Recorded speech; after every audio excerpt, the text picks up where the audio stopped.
నమో వెంకటేశాయ. ద్వారకా తిరుమల శ్రీ వెంకటేశ్వర స్వామి వారి దేవస్థానంపై ప్రత్యేక కార్యక్రమానికి స్వాగతం.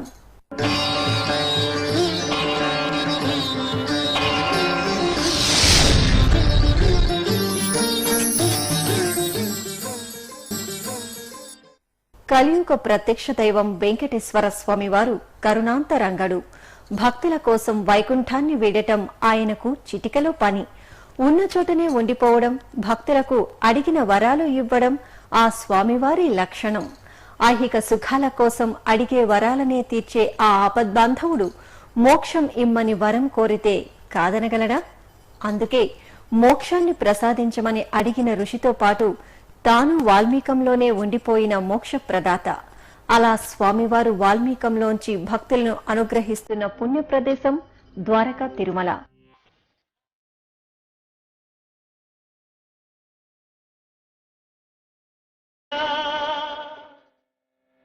నీ గుండె నిండుగా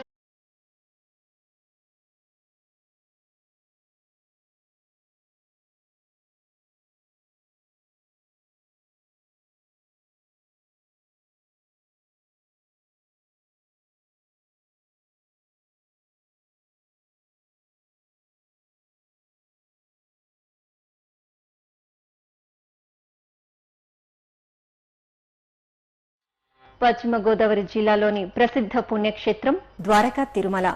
ఈ క్షేత్రంలో వెంకటేశ్వర స్వామివారు శేషాద్రి కొండపై స్వయంభూగా వెలిసి భక్తుల పాలిట కొంగు బంగారమై వారి కోర్కెలు సిద్ధింపచేస్తున్నారు.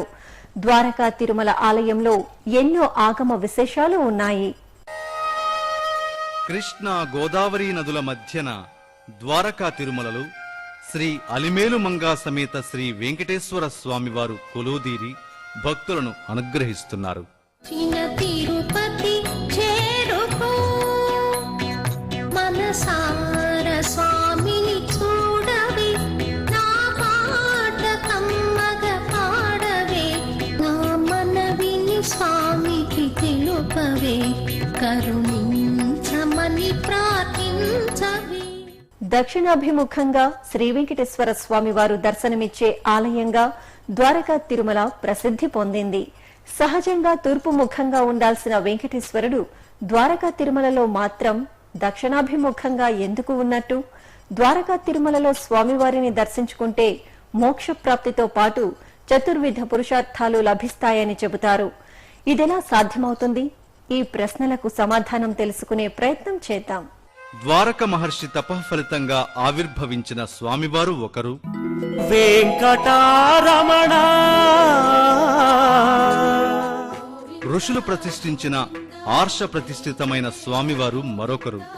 గోవింద గోవింద శ్రీనివాస గోవింద. ఇలా రెండు ధ్రువమూర్తులు ఈ ఆలయంలో దర్శనమిస్తాయి. ఇదే ఈ ఆలయ విశిష్టత. ఇక్కడ స్వామివారు ఇతర దేవాలయాల కన్నా భిన్నత్వం కలిగి తనదైన ప్రత్యేకతతో అనుగ్రహిస్తూ ఉంటారు. తిరుపతి చేరుకో అందగాడు మనసున్నవాడు కడుమేటి దేవుడు గోవిందుడు. ద్వారకా తిరుమలలో ద్వారక మహర్షి అనే ఋషి స్వామివారి కోసంగా చాలా కాలం తపస్సు చేశారని, ఆ కారణంగా ద్వారక మహర్షికి స్వామి ప్రత్యక్షమై ఏమి కావాలి అని ద్వారక మహర్షిని స్వామి ప్రశ్నించగా, ద్వారక మహర్షి ఐహికమైనటువంటి ఏ కోరికలు లేవు అని, స్వామి పాదసేవ మాత్రమే తనకి కావాలి అని స్వామిని ప్రార్థించారు అని, ఆ కారణంగా ద్వారక మహర్షికి స్వామి తన పాదసేవ ఇచ్చారని సనాతనంగా అనుసృతంగా చెప్పబడుతోంది. ద్వారక మహర్షి స్వామివారి పాదసేవ చేస్తూ చాలా కాలం తపస్సులో ఉండడంతో ద్వారక మహర్షితో పాటు స్వామివారి నాభి నుంచి అధోభాగమంతా వల్మీకం పెరిగింది. దీంతో స్వయం వ్యక్త స్వామివారి రూపం నాభిపై నుంచి మాత్రమే దర్శనమిస్తూ ఉంటుంది. కాలాంతరంలో ఇతర ఋషులు విష్ణుమూర్తి ఆరాధనలో పాదసేవ గదా ప్రధానం, ఆ పాదసేవ లేకుండా మేమంతా తరించేదిలా అని కోరితే మరొక మూర్తిని ప్రతిష్ఠ చేయవలసినదిగా స్వామివారు ఆనతిచ్చారని, ఆ కారణంగా ఋషులు మరొక మూర్తిని స్వయం వ్యక్త స్వామి వెనుక భాగంలో ప్రతిష్ఠ చేశారని మనకి అనుసృతంగా తెలుస్తోంది.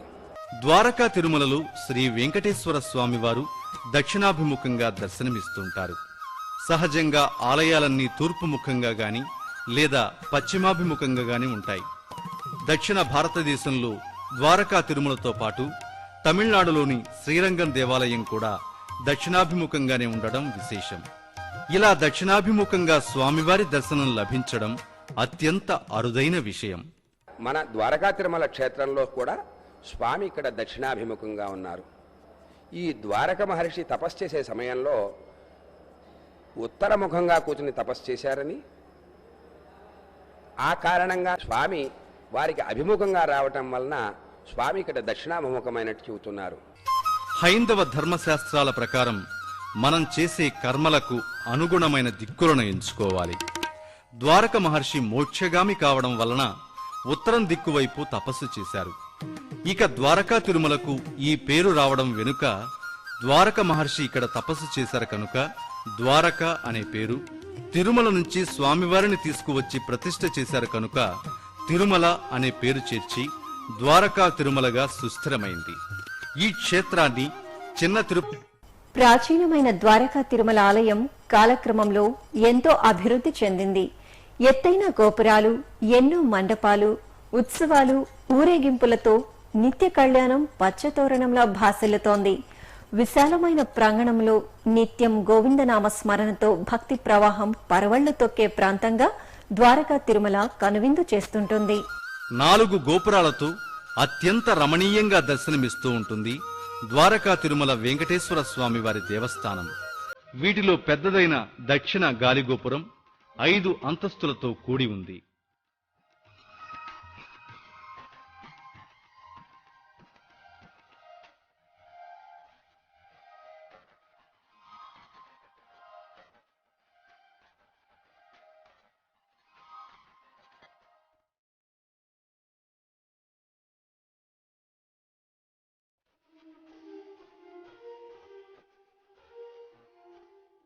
మరో విశేషం ఏమిటంటే స్వామివారికి దక్షిణాభిముఖంగా ఎత్తైన రాజగోపురం ఉన్నప్పటికీ పాదాది మూర్ధన్యం వరకు స్వామివారిని దర్శించుకునేంత వెలుగు ఈ ఆలయంలో ఉండటం ఆలయ నిర్మాణ వైశిష్ట్యాన్ని చాటి చెబుతోంది.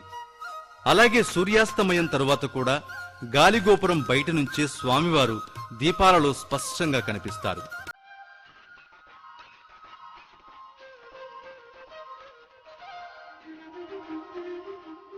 తొలుత దక్షిణ గోపురం నుంచి భక్తులు ఆలయంలోకి ప్రవేశిస్తారు.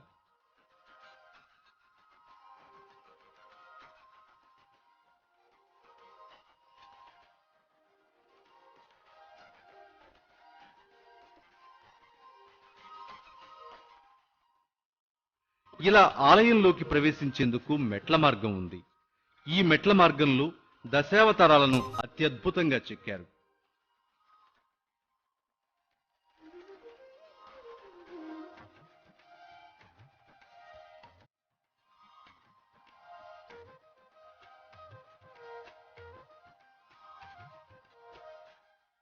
గుడి ప్రవేశంలో ముందుగా కళ్యాణ మండపం ఉంటుంది.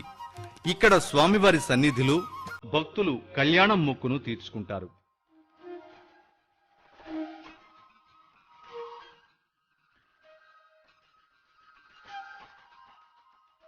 మండపం దాటాక తొలిమెట్టు వద్ద పాదుకా మండపంలో భక్తులు స్వామివారి పాదాలను దర్శించుకుంటారు. నమో నమో ఆది పురుష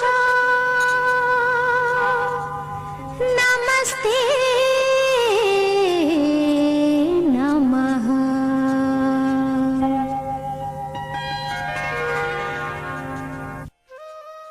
దక్షిణ మార్గంలో దీపారాధన మండపం,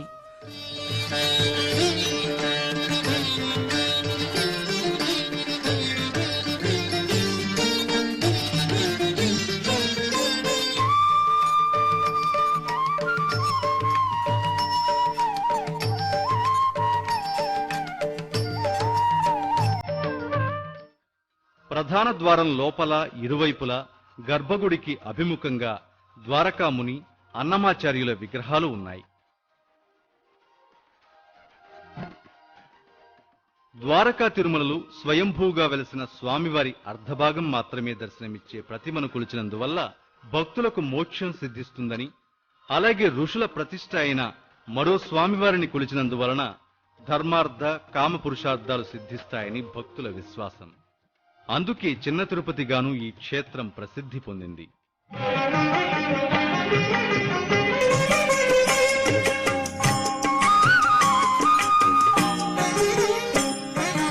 ఆహా నమో నమో ఆది పురుష నీకు ఆహా నమో నమో ఆది పురుష నీకు ఈహలనే నెంత వాడనెట్టుగా చితిరి ఆహా నమో నమో ఆది పురుష నీకు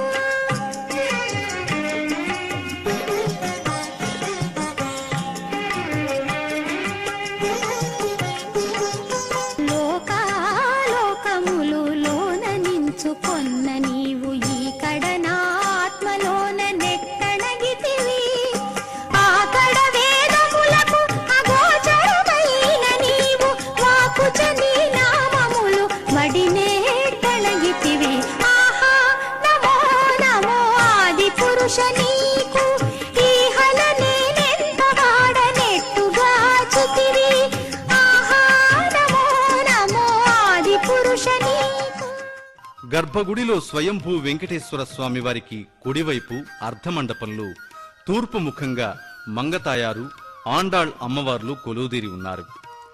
అలాగే అమ్మవార్లకు ప్రతి శుక్రవారం నాడు విశేష కుంకుమ పూజ చేస్తారు.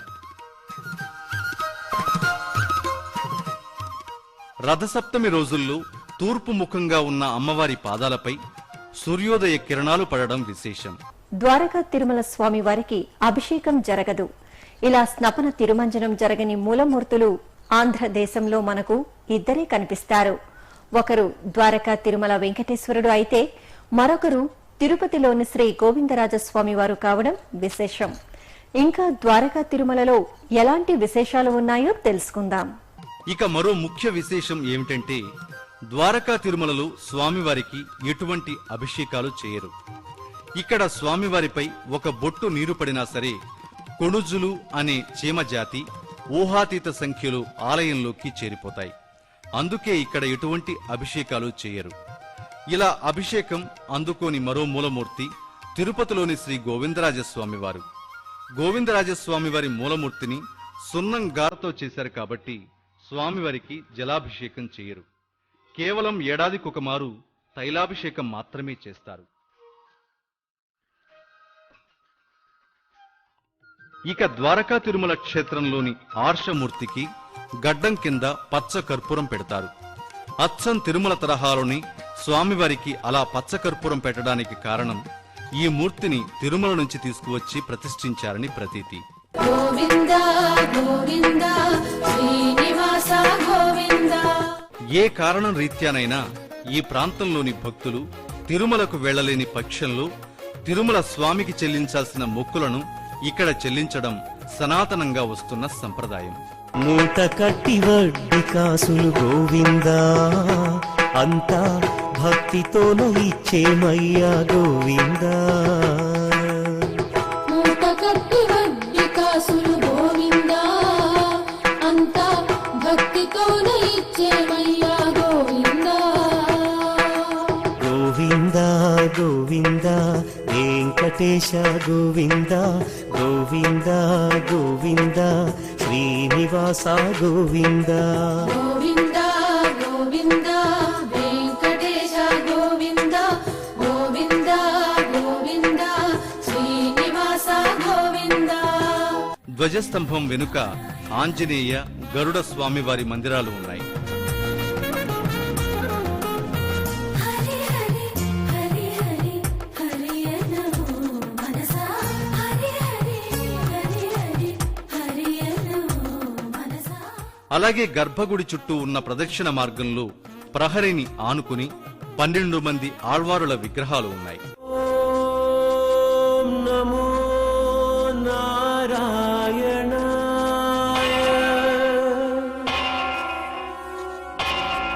ఓం నమో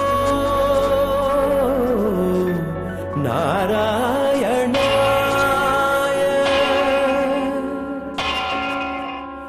ఓం నమో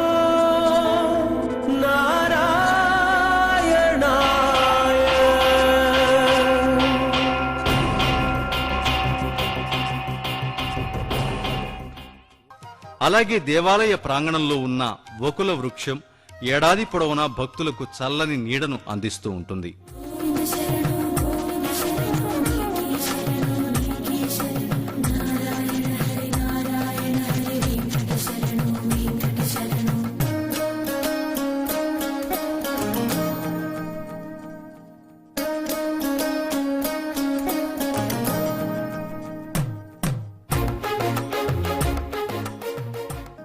ద్వారకా తిరుమల ఆలయ సంప్రదాయం ప్రకారం ప్రతి ఏడాది 2 సార్లు కళ్యాణోత్సవాలను వైశాఖ ఆశ్వయుజ మాసాల్లో కనుల పండుగగా నిర్వహిస్తారు. స్వయంభూమూర్తి వైశాఖ మాసంలో దర్శనమిచ్చారని, సంపూర్ణ విగ్రహాన్ని ఆశ్వయుజ మాసంలో ప్రతిష్ఠించారు కాబట్టి 2 మాసాల్లో కళ్యాణోత్సవాలు నిర్వహిస్తున్నారని చెప్తారు. అదే శ్రీ వెంకటపతి అలమేలు మంగయును కదిసియున్నారు తమకమున పెండ్లికిని.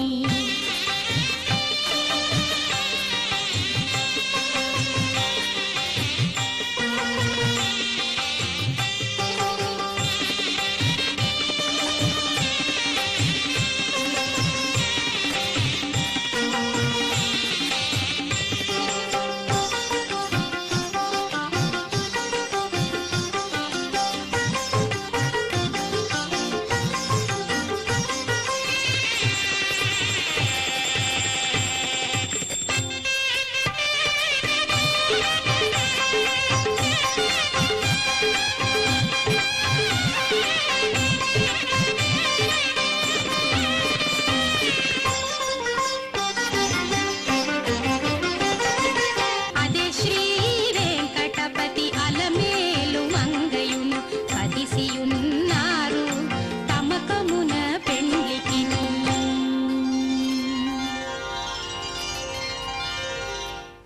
కనుమ రోజు మాత్రమే గిరి ప్రదక్షిణగా భక్తులకు దర్శనమియ్యడం విశేషం.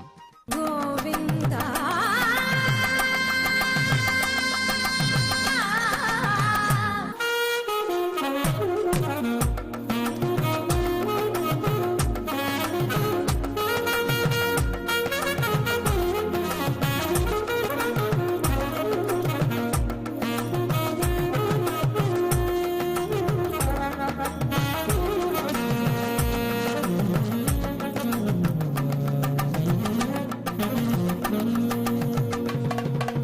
గోవిందా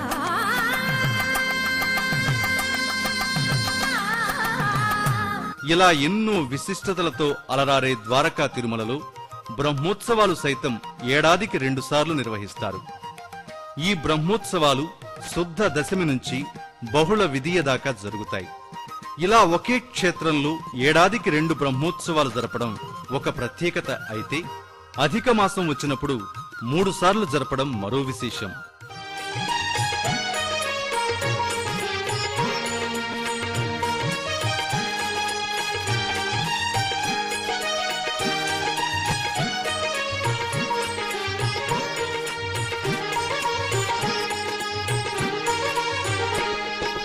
గోవింద గోవిందయని కొలువరే గోవిందాయని కొలువరే గోవింద గోవిందయని కొలువరే గోవిందాయని కొలువరే గోవింద గోవిందయని కొలువరే.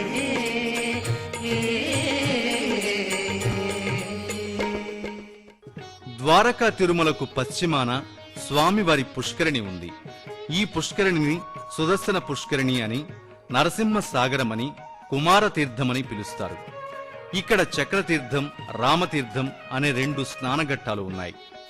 ప్రతి సంవత్సరం ఇక్కడ కార్తీక శుద్ధ ద్వాదశి నాడు తెప్పోత్సవం నిర్వహిస్తే కళ్యాణకట్ట ఉంది. ఇక్కడ స్వామివారికి తలనీలాల సమర్పణ జరుగుతూ ఉంటుంది.